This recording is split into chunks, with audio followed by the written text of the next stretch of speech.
Halo semua. Oke, hari ini podcast pertama gua dengan seorang teman namanya Vela. Vela ini teman yang sangat udah dari lama deh, teman kuliah, teman dari zaman kuliah. Sekarang dia udah sukses, luar biasa, hebat Bos Vela ini. Gimana kabarnya Bos Vela? Amin, amin. Baik, baik. Oke. Amin, amin doanya. Jadi lu ini sekarang disebut sebagai apa sih, Vel? Sebagai financial advisor, financial planner atau apa ini sebenarnya istilah yang tepat gitu? Iya, financial advisor bisa, financial planner bisa. Karena memang sebenarnya kan kita di sini kan di industri asuransi ini kan membantu setiap klien atau setiap keluarga untuk gimana mereka merencanakan untuk untuk planning keuangannya ya. Keuangan tuh planning dalam hal misalnya untuk pendidikan, proteksi keluarga, bagaimana mereka mencapai financial goals mereka gitu loh. Gimana mereka pastinya kan pengen mencapai nanti ketika pensiun ada dana pensiun, ketika misalnya terjadi risiko mereka terproteksi, terbantu secara keuangan, dan ketika terjadi risiko anak-anak tetap bisa melanjutkan sekolah, tetap bisa melanjutkan hidup gitu. Jadi kita membantu financial planning. Oke, oke. Jadi nggak cuman ngomongin polis asuransi gitu ya, tapi keseluruhan rencana Enggak, masa depan sebuah keluarga gitu ya. benar, itu yang sebenarnya itu. Kalau polis asuransi ya itu cuma toolsnya ya sebenarnya, tapi ya lebih ke mereka punya planning. Oh, oke, oke, oke. Nah, Hmm. ngomong-ngomong eh dalam situasi pandemi COVID nih, Vel. Gimana keadaan nasabah-nasabah lo? Sekarang udah banyak kena COVID nggak? Dari nasabah saya sih dari tahun lalu sih udah ada beberapa yang kena COVID. Dan ya dari rawat inap, ada yang isoman juga. Dari tahun lalu sampai tahun sekarang ya ada. Bahkan sekarang pun yang masih menjalankan perawatan isoman pun ada. Yang Waduh. rawat inap sih udah pada keluar, yang isoman sih. Sebenarnya yang terkena sekarang pun ada yang mau rawat inap, cuma masalahnya tidak dapat kamar. Oh, sorry, sorry. Ada satu yang masih rawat inap di daerah Tangerang. Itu pun beliau sempat 3 hari 3 malam di IGD, baru akhirnya mendapatkan kamar. Karena memang kondisi sekarang ini rumah sakit sangat full sekali. Bahkan saya sempat bantu mereka untuk mencarikan kamar itu di Hospital Tangerang aja itu infonya ada sekitar 90 waiting list. Buset. Jadi kalau lu datang ke rumah 90. sakit Bahkan hari di ini nih 90 orang lagi dapat baru lu dapat gitu. iya, dan lagi ya percuma datang karena waiting listnya segitu banyak ya Gila. kan. Nah, ada beberapa hospital 100, ada 100 waiting listnya, dan kebanyakan yang saya telepon juga rumah sakit nggak ngangkat karena ya kondisi juga kan kamar full ya kan. Hmm. Ya jadi ya banyak kan ya nggak dapat kamar gitu. Isoman pun eh, banyak yang mengalami kesulitan untuk yang beli paket isoman ya, kan rumah sakit sekarang banyak mengeluarkan paket-paket isoman ya, Hmm. untuk yang telekonsultasi ya kan, untuk obat-obatannya, dan itu banyak yang dapat jadwalnya pun lama karena saking banyaknya yang terpapar COVID gitu, dan saking banyak yang daftar Oh. Oh, jadi gitu. sekarang Kayak rumah sekarang, sakit tuh ada satu uh, paket di mana lu tinggal uh, bayar, nanti dapat paket-paketnya, konsultasi satu hari berapa berapa kali, terus obatnya apa itu sudah dipaketin gitu. iya, jadi rumah sakit udah, tapi nggak semuanya ya. Jadi kalau yang beberapa sih, kebanyakan mereka udah bikin paket isoman. Jadi untuk misalnya pemeriksaan PCR berapa kali, untuk yang apalagi ya, CT torak, ada yang telekonsultasi, ada yang untuk visit perawatnya gitu. Untuk berapa kali Oh. sampai untuk paket 10 hari gitu, ada Terus gitu. perawatnya datang datang ke rumah kita gitu. Kalau dari flyernya sih begitu ya. Oh. Tapi ada juga yang ini konsultasi online juga ada gitu, banyak kan online gitu. Mhm. Gitu. Dan itu pun yang kalau dari saya kebetulan di Prudential sih, yang kita dari nasabah dari Prudential programnya kan memang pakai isoman yang dibeli cashless, yaitu langsung pakai kartu gitu loh. Oh, jadi dari Prudential sendiri ada satu program di mana lu tinggal pakai kartu ke rumah sakit dapat paket isoman itu gitu. Iya, tinggal beli paket isomannya, jadi langsung nggak rembes lagi gitu. Oh, itu standar rumah sakit atau standar dari asuransi?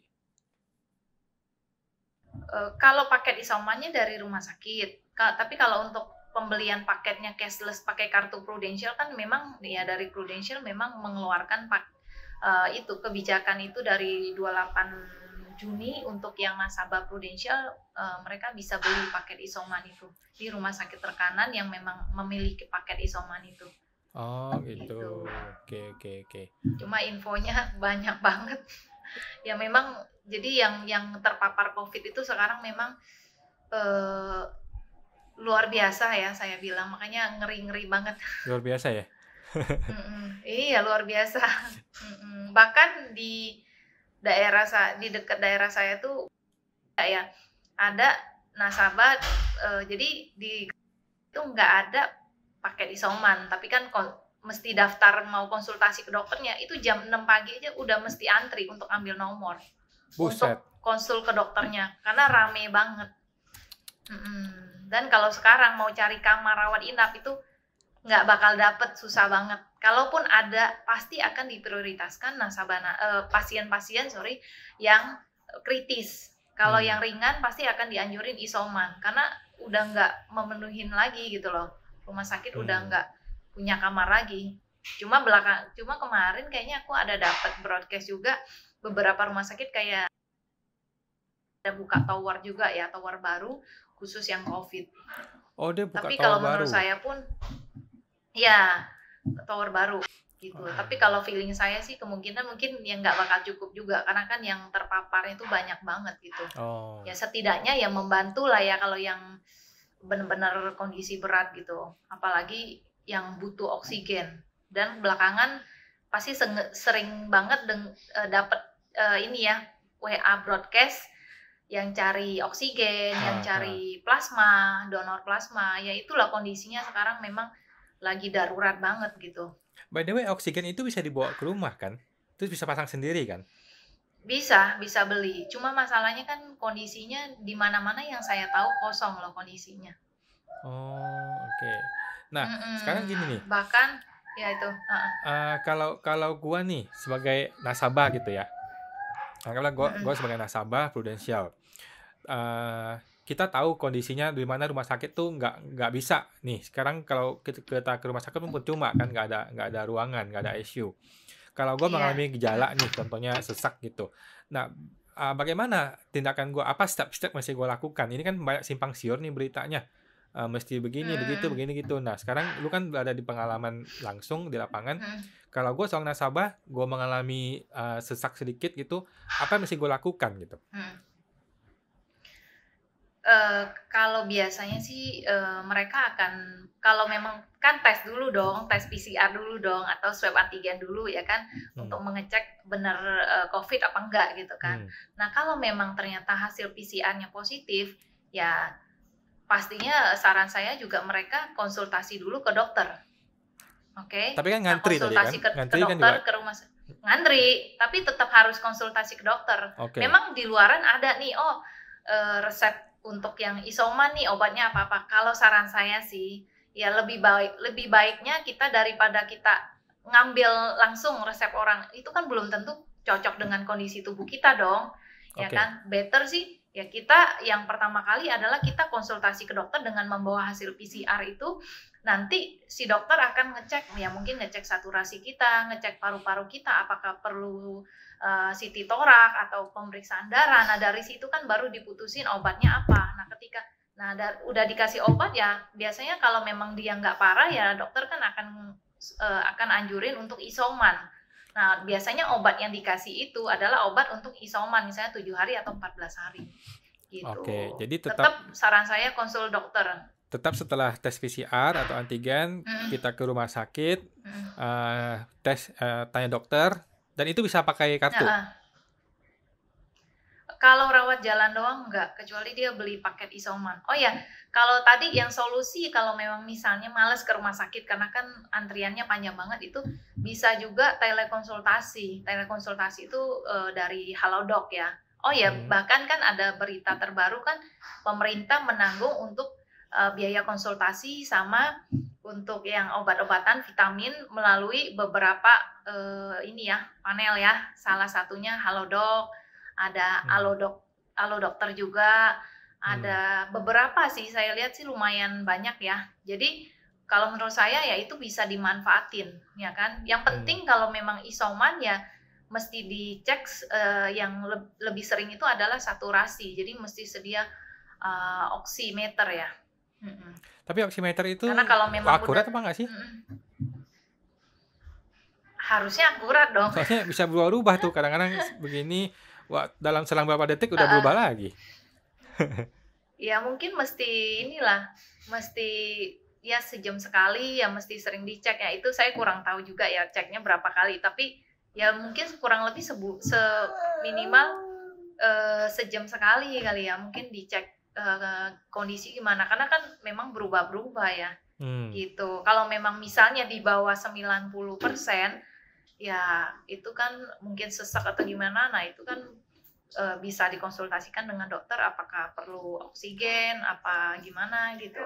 Kalau kemarin sih nasabah saya ketika turun akhirnya dia karena nggak dapat oksigen juga akhirnya dia ke IGD gitu.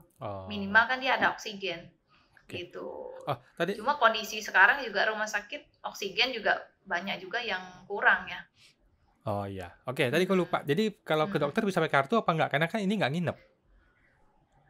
Nggak bisa. Nggak bisa. Kecuali dia beli paket isoman, nah itu bisa. Paket isoman itu kan ada mencakup telekonsultasi gitu. Tapi kalau dia cuma ke dokter biasa ya nggak, cuma konsul doang nggak bisa. Oh, oke. Gitu. Oke. Ya. Oke guys, sorry tadi sempat kepotong gara-gara batasan limit. Oke. Jadi gini bos, sekarang kan lagi zaman kondisi begini ya. Ngomong-ngomong, kalau COVID ini ada nasabah sampai meninggal nggak sih? Ada ya?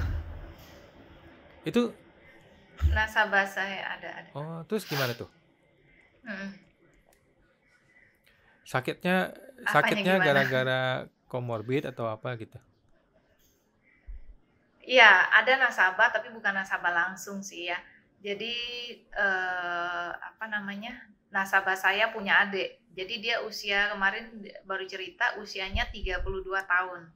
32 tahun tapi memang orangnya kondisinya tuh gemuk banget gitu loh, di atas 100 kilo gitu. Jadi sekali kena itu langsung parah. Waduh. Udah sempat masuk di ICU, bahkan sempat dilarikan di ICU Rumah Sakit Bogor ya kan. Nah itu pun ya masih nggak ketolong dan akhirnya lewat. Kebayang nggak baru 32 tahun ya ini meninggal karena COVID gitu. Waduh. Kalau kita lihat kan banyak ya yang meninggal karena COVID itu dan nggak pandang usia ya sekarang ya, banyak juga yang anak-anak muda juga gitu. Oh, oke. Bahkan di grup kita yang ini juga ada yang meninggal ya masih di bawah 40 itu karena karena tidak mendapatkan oksigen. Karena tidak mendapatkan oksigen. Oke. Gitu.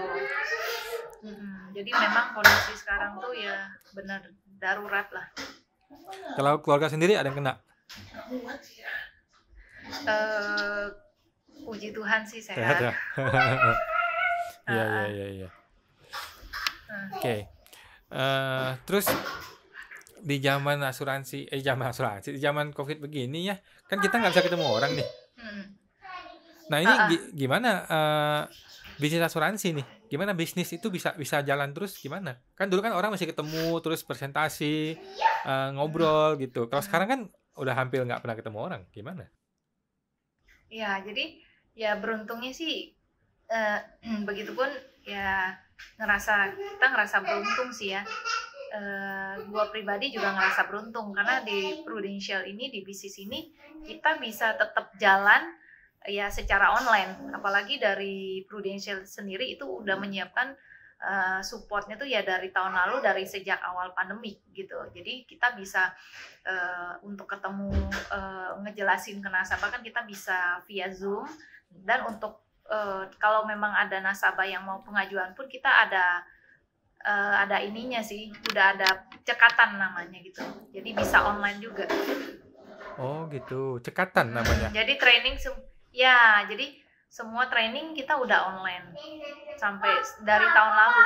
Ya udah setahun lebih lah gitu. Oh gitu. Ya. Dan sejauh ini cukup efektif. Jadi sangat support. Ya sejauh ini sih ya jalan sih. Paling memang kalau memang itu kan lebih ke teknologi ya. Ya kalaupun ada yang mesti ketemu, paling ya sesekali doang, paling 1-2 aja sih. Tapi lebih banyaknya sih online. Oh gitu. Oke. Tapi sejauh ini lebih banyak di rumah lah ya daripada ketemu orang ya. Iya, kebanyakan sih WFH sih, work from home. Oke, iya. By the way, Vela ini adalah seorang anggota MDRT ya sekarang ya. Apa itu bos MDRT bos? Ini ada orang mungkin kurang paham, tapi orang dunia asuransi akan tahu bahwa ini pencapaian yang luar biasa ya. Apa itu bos MDRT itu bos? Iya, MDRT itu ibaratnya ya kalau ada yang bilang sih kelas bergengsi untuk di industri asuransi ya. Jadi memang itu nggak cuma di Prudential tapi semua asuransi ada yang namanya pencapaian MDRT gitu. Jadi MDRT itu kayak kelas untuk sharing, untuk berbagi lah ya. Jadi saling berbagi seperti apa ya? Berbagi pengalaman, berbagi ilmunya juga gitu. Jadi gimana lebih MDRT ini sih lebih punya visi lah sih, kalau menurut gue bagus banget karena MDRT ini punya visi gimana kita membantu customer, melayani customer tuh dengan mengedepankan mereka punya kebutuhan. Bagaimana kita memberikan yang terbaik sesuai dengan kebutuhan si klien. Ya, bagaimana kita merencanakan untuk keuangan mereka gitu loh. Membantu mereka perencanaan keuangan, MDRT gitu. Jadi ada pencapaian berapa gitu kan. Nah, di situ. Tapi yang luar biasa ya visinya itu sih. Dan MDRT ini mencakup ya seluruh dunia ya. Jadi biasa tuh kalau dalam kondisi nggak di kondisi pandemik, biasanya tuh MDRT setiap tahun tuh ada misalnya ketemu di mana gitu ya, untuk acara seminarnya misalnya di mana gitu. Nah di situ ada nanti kelas seminar-seminar gitu. Jadi saling berbagi gitu, tanpa melihat dia pegang bendera dari asuransi mana, tapi yang dilihat adalah mereka mewakili masing-masing negara, misalnya Indonesia gitu atau Malaysia gitu. Jadi bukan asuransinya lagi. Oh, jadi ini kayak sebuah perkumpulan klub gitu ya? Jadi dari industri asuransi lah. Oh, jadi bukan bawa nama perusahaan, tapi bawa nama negara nih sekarang. Benar. Wah, luar biasa nih Bos Vela. Hebat, luar biasa. Ya, puji Tuhan lah sih punya kesempatan bisa ini. Bisa aja. Oke. Nah, sekarang lebih fokus ke mana nih, Bos? Ke cari agent atau fokus ke nasabah atau bagaimana? Ya, dua-duanya. Karena nasabah kan lagi kondisi begini, banyak juga yang minta dibikinin proposal, banyak juga yang memang merasa lebih butuh asuransi, yang dulunya belum mau, sekarang ya mereka hubungin mau cari asuransi gitu. Tapi ya ada juga yang mau cari peluang bisnisnya juga ada gitu. Oh, jadi bisnis asuransi malah meningkat di zaman pandemi ya, Bos? Iya, karena apalagi kan kondisi banyak yang dirumahkan ya. Gitu, dirumahkan. Sementara di Prudential kan kita memang buka peluang lah untuk yang mau mempunyai income gitu ya, untuk berpartner dengan Prudential gitu.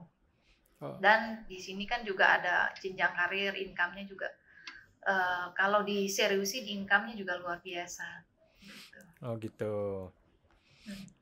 Nah, kalau ada orang mau jadi calon agent nih bos, apa yang lu tawarkan bos? Maksudnya apa yang membedakan lu dengan leader yang lain gitu? Kalau ada yang mau join bisnisnya ya. Kalau orang nanya nih, apa kelebihan lu dibanding leader yang lain nih? Kenapa mesti join sama grup lu gitu? Nah kalau secara umumnya sih memang kan ya ada training, support training pastinya ada ya dari agensi ya kan. Nah kalau dari saya pribadi ya kita akan support yang misalnya dia mau join nih di timnya gua gitu ya, untuk dia mau jalanin, asalkan balik lagi ke dianya, dia serius ya kita akan bantu dia awalnya gimana misalnya untuk jalanin, bahkan kalau memang dia butuh ditemenin untuk awalnya presentasi ke klien gitu ya, untuk yang ngejelasin proposal, nah kita akan dampingin sih. Beberapa kan kita join Zoom gitu ya, jadi kita bantu lah, kita support. Oke, ini dapat support dari leader ya. Iya, yang penting kan support itu kan. Iya. Oke bos, ini pertanyaan terakhir nih bos. Sekarang kan pandemi lagi susah nih. Gue yakin, tapi justru industri asuransi malah berkembang ya, malah naik karena orang mulai lebih sadar tentang kesehatan, orang lebih sadar tentang asuransi gitu kan. Tapi yang namanya agent baru pasti punya selalu terkendala keberanian lah, ilmu lah, kemampuan dan sebagainya. Nah, bagaimana nih bos, lu sebagai agent profesional, sebagai leader yang udah berpuluh-puluh tahun di industri, apa nih tips dan trik buat agent baru nih bos, yang bisa bermanfaat buat mereka? Ya namanya kalau baru ya pasti wajar lah ya, yang namanya gugup gitu, misalnya yang namanya takut gitu ya semua ya mesti dimulai dari nol lah ya. Kayak ibarat orang merintis suatu bisnis kan, apakah segampang langsung jadi?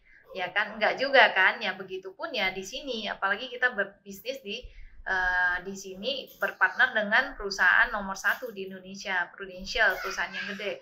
Nah, cuma kalau dari kita sendiri ya kita akan bimbing ya kan, di mana dia akan mulai dari awalnya. Cuma ya tetap dari dianya harus ada keberanian untuk memulai dan mencoba. Karena ketika mencoba dan sering dilakukan, pasti kan lama-lama terbiasa, lama-lama pasti bisa gitu. Nah, balik lagi ke agency, kalau training semuanya kita udah lengkapin.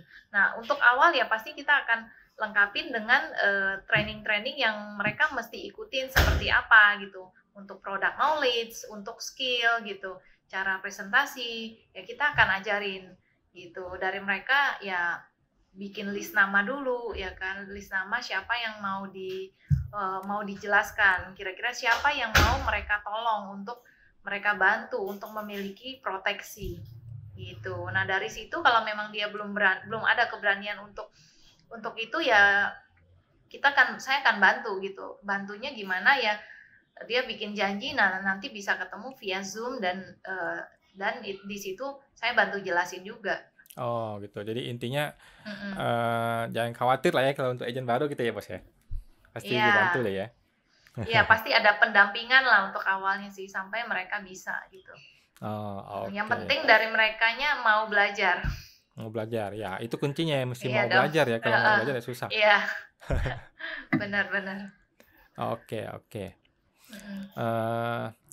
Ya, gue rasa sih itu aja dulu bos.